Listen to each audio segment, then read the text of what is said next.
Fish మనం పర్ఫెక్ట్గా చక్కగా మసాలా అంతా పట్టించాను. మసాలా కూడా చక్కగా పట్టుకుంది. కానీ మనం ఫ్రై చేసేటప్పుడు ఈ మసాలా ఊడి వచ్చే ప్రమాదం ఉంటుంది. అయితే ఫిష్ ఫ్రై ఇలా చేసేటప్పుడు మసాలాలో కూడా కొంచెం నూనె వేసేసి పెడతాం. అలాంటప్పుడు ఏంటంటే మసాలా ఎక్కువగా ఉండదు, కొంచెం తక్కువగా ఉంటుంది. మరి ఇలా చేసుకునేటప్పుడు ఆ మసాలాలో మనం నూనె కలుపుకోలేము. ఇంకోటి ఏంటంటే ఫిష్ ఫ్రై చేసేటప్పుడు వేసిన వెంటనే దాన్ని తిప్పడానికి ట్రై చేయొద్దు. ఒక్క పక్క ఒక్కసారే కుక్ చేయాలి. అలా పర్ఫెక్ట్గా మనం చేసుకోవచ్చు. మరి ఈరోజు మనం ఈ ఫిష్ ఫ్రై చేయడం కోసం న్యాచురల్ రిఫైన్ సన్ఫ్లవర్ ఆయిల్ వాడుతున్నాం. అందులో వైటమిన్ ఏ, డిఈ, ఒమేగా-6 అవి ఉండడం వల్ల మన వంటలు రుచిగా ఉంటాయి. అలాగే మన హెల్త్ కూడా చాలా బాగుంటుంది.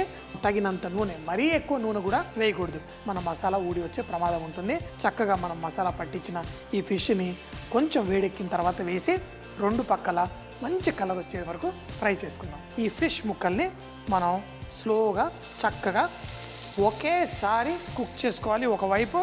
కాబట్టి ఈ ముక్కల్ని చక్కగా ఈ నూనెలో వేసాను. ఇప్పుడు మీరు చూస్తే మనం మసాలా ఫిష్ ఇలా ఫ్రై చేసేటప్పుడు మసాలా దీనికి ఊడి బయటికి రాకూడదు. అందుకని చెప్పేసి మనం కొంచెం బియ్య పిండి, కొంచెం పుట్నాల పొడి కూడా వేసుకున్నాం. మూత పెట్టబాకండి. మూత పెడితే కూడా దీంట్లో నుంచి వచ్చే తేమ దీని మసాలాకి అంతా తాకి ఆ మసాలా ఊడే ప్రమాదం ఉంటుంది. ఒట్టి ఫిష్ ఫ్రై కాదు ఇది, గోంగూర, కరివేపాకు కూడా వేసి మిరియాల పొడితో చేసుకునే అద్భుతమైన ఫిష్ ఫ్రై. కాబట్టి స్లోగా తక్కువ మంటలో కొంచెం ఎక్కువసేపు కుక్ చేసుకుందాం. నాకేంటంటే ఫిష్ జస్ట్ పర్ఫెక్ట్ కావాలి. మీకు కొంచెం ఫుల్గా పర్ఫెక్ట్గా అంటే ఓవర్ కుక్ అవ్వాలంటే మాత్రం కొంచెం తక్కువ మంటలో ఎక్కువసేపు చేసుకోండి. చక్కగా కలర్ వచ్చిన తర్వాతే దాన్ని తిప్పి ఇంకో సైడ్ కుక్ చేసుకుందాం. ఈ ఫిష్ తిప్పేటప్పుడు కూడా మనం ఇలా ఫ్లాట్ ఉన్న స్పూన్ తీసుకుంటే బాగుంటుంది. స్టీల్ది చాలామంది ఇళ్లలో ఉంటుంది, అదైనా పర్లేదు. తిప్పేటప్పుడు మనకు మసాలా ఉంది కాబట్టి చక్కగా పర్ఫెక్ట్గా మనకు వచ్చేస్తుంది. మంచిగా మన గోంగూర మసాలా ఇదంతా పట్టి ఈ ఫిష్ చక్కగా ఉంది.